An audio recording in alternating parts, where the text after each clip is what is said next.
இன்னைக்கு நம்ம சமையல் என்ன பார்க்க போறோம் அப்படின்னா, தக்காளி இல்லாம ஒரு சூப்பர் டிஷ் ஒன்று நம்ம பார்க்க போறோம். அதுக்கு நம்ம முதல்ல கடாய் வச்சு எண்ணெய் ஊற்றிக்கலாம்.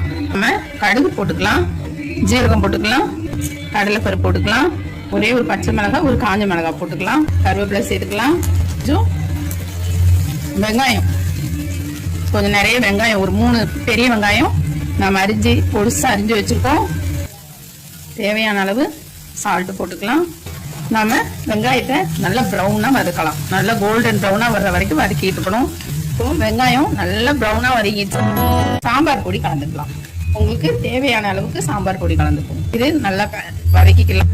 இதுல பெருங்காயத்தூள் கலந்து நல்லா அதை வதக்கிட்டு புளி கரைச்சி இதோட சேர்த்துங்க. புளி மட்டும் கொஞ்சம் பார்த்து ஊற்றிக்கோங்க. புளி உங்களுக்கு கொஞ்சம் தண்ணியா வேணும் அப்படின்னா தண்ணி ஊற்றிக்கலாம்.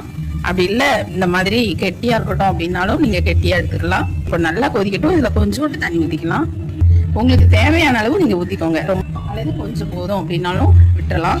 இது நல்லா கொதிக்கணும். நல்லா இந்த ஸ்டேஜ்ல நம்ம மூடி வச்சுட்டு கொஞ்ச நேரம் கழிச்சு பார்க்கலாம். A few moments later. இப்போ எப்படி வந்திருக்குன்னு பாருங்க. சூப்பரான கிரேவி ரெடி.